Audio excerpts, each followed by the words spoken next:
हैं शबरी की जाति आज तक, शबरी का असली नाम तक हमको नहीं पता। शबर जाति में रहने के कारण शबरी हुई। भगवान ने शबरी के झूठे वेर खा लिए। हाँ, का जातिर् विदुरस्य, जाति विदुर की क्या जाति थी? विदुर जी का नाम सुना तो परीक्षित ने कहा गुरु जी आगे की कथा बाद में, पहले आप परीक्षित जी के बारे, विदुर जी के बारे में बताओ। क्या हमने सुना है कि भगवान ने विदुर जी के यहाँ जाकर के भोजन ग्रहण किया? कैसे, क्यों, कब? तो भगवान सुखदेव कहते हैं परीक्षित, जिस समय महाभारत का युद्ध अवश्यंभावी हो गया, हमारे भगवान शांति दूत बनकर गए। तो शकुनी ने दुर्योधन को कहा कि देखो अगर ये कृष्ण हमारी ओर आ जाए तो समझ लेना हम युद्ध जीत गए। तो कृष्ण को अपनी ओर लाने का क्या प्रयोजन है, कैसे करें, क्या रास्ता है? कुछ नहीं, आप एक काम करो, श्री कृष्ण खाने के बड़े शौकीन हैं, 56 भोग खाते हैं और गौ और ब्राह्मणों से बड़ा प्रेम करते हैं। हाँ,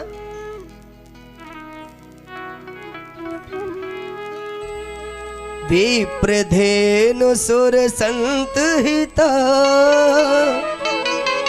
लीन मनुज अवतार, निज इच्छित निर्मित तनु, माया गुण गोपाल, माया गुण गोपाल।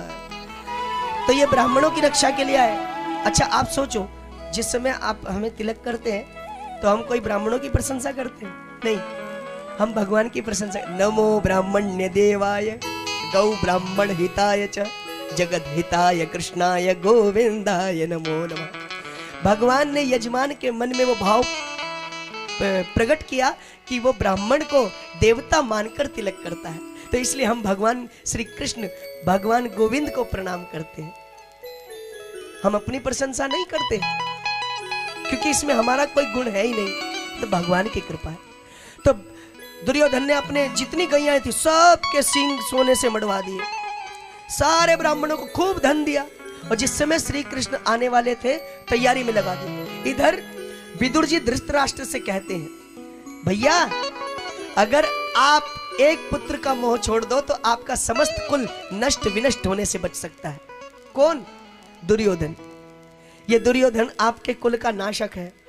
ये बात दुर्योधन को किसी ने बताई और दुर्योधन ने आकर के विदुर जी को खूब अपशब्द कहे और कहा कि हमारा खाता है और हमारे खिलाफ हमारे पिता को भड़काता, जा हमारे राज्य से निकल। विदुर जी कहने लगे हम आपके यहाँ नौकरी नहीं करते, हम करते महाराज धृतराष्ट्र के यहाँ। अगर एक बार महाराज धृतराष्ट्र हमें कह दे तो हम निकल जाएंगे। क्यों भैया, आपकी आज्ञा है? तो धृतराष्ट्र जी ने कोई जवाब नहीं दिया। तो विदुर जी देखो, कभी कभी तो लोग जानबूझ के अपना अपमान कराते हैं।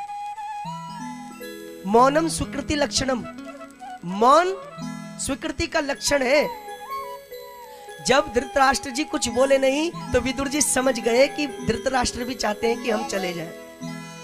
कई बार लोगों के साथ दुर्व्यवहार होता है लेकिन वो समझते नहीं है, फिर भी पड़े रहते हैं, पड़े रहते हैं। महाराज दुर्व्यवहार का प्रभाव समझना चाहिए, आंख से जान लेना चाहिए कि सामने वाला हमारा सम्मान कर रहा नहीं कर रहा है। तो विदुर जी चले गए और विदुरकुटी इधर पास में ही आपके बिजनौर जिले में है।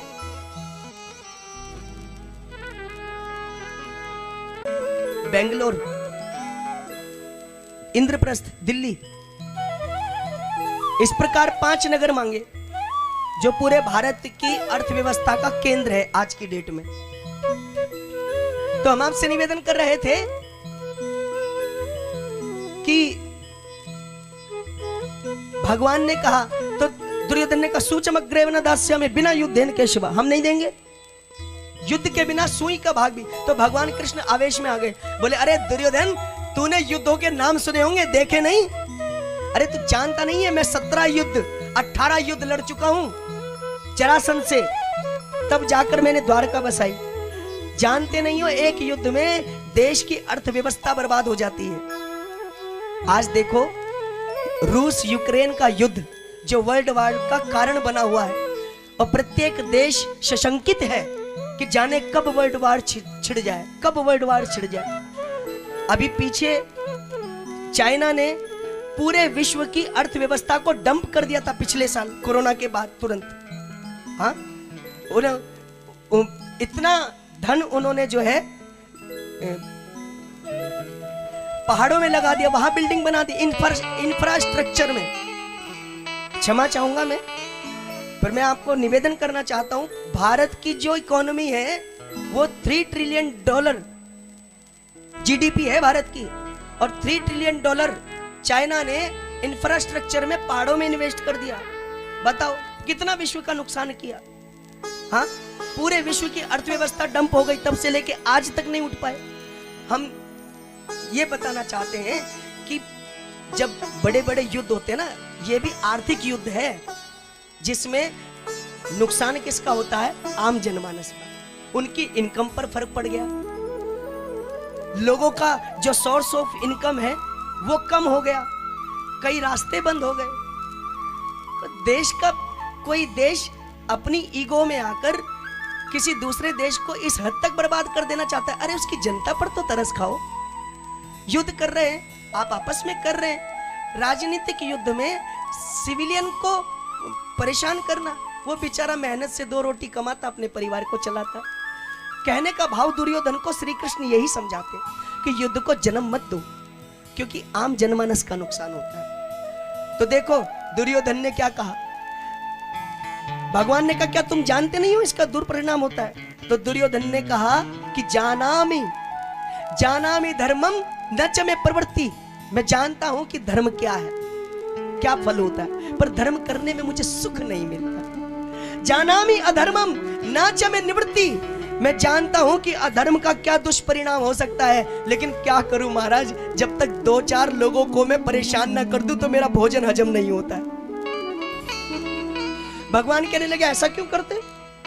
तो देखो दुर्योधन ने कितनी चतुराई से श्री कृष्ण को ही दोषी बना दिया। दुर्योधन ने कहा केनापि देवेन हृदय स्थितेन यथा नियुक्तोस्मि तथा करोमि। मेरे हृदय में कोई बैठा है। अच्छा, हम आपसे पूछते हैं हमारे हृदय में कौन बैठा है? कौन बैठा है? भगवान बैठे कि नहीं? तो बोले आप ही हमारे हृदय में बैठकर हमसे करवा रहे हो। करने वाले आप, कराने वाले आप, हमें क्यों दोष देते हो? भगवान कहने लगे इसने तो हमारी बोलती ही बंद कर दी। भगवान चुप हो गए।